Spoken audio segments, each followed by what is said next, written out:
Okay, I'll show you how to do a simple and very responsive CSS only slider.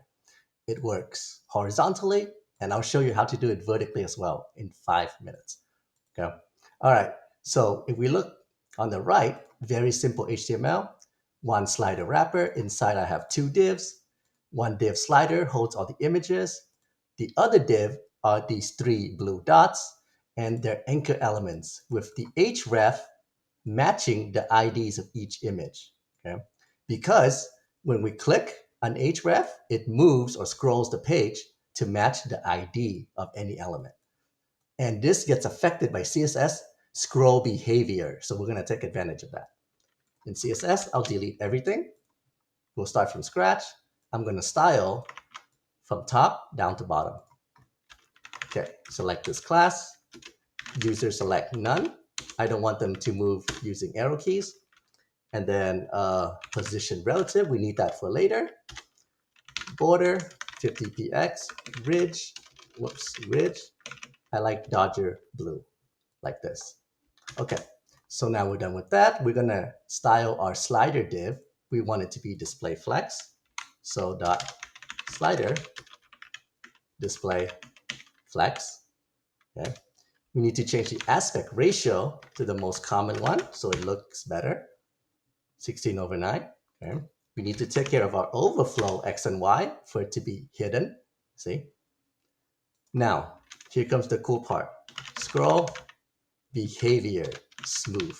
So when we click on the anchors, it actually scrolls and it takes like a few milliseconds.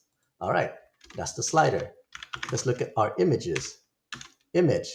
Only Pikachu should be present right now because we're on the first slide. So its min width will be 100% of its parent container.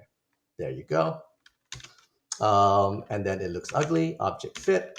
I like to do contain. Okay. And if you wanted to also scroll vertically, which is a bonus, you also need a height of 100% down here. And I'll show you how later. Okay. So we're almost done. All we need to do is make this div render onto the screen.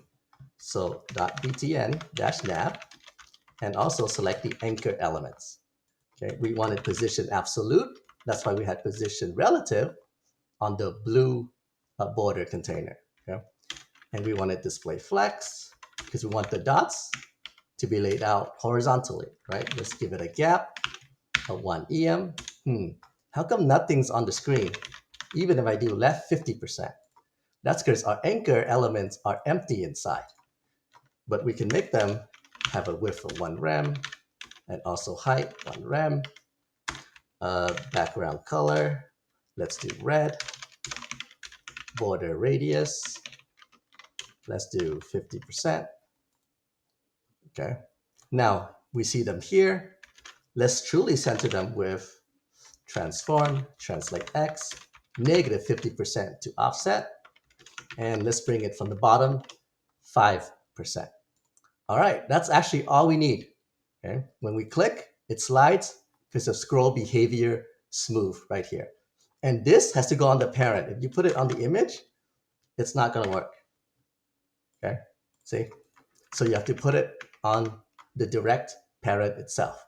Okay, and if you want this to scroll vertically under slider, just change display flex to something else, and it scrolls vertically as well.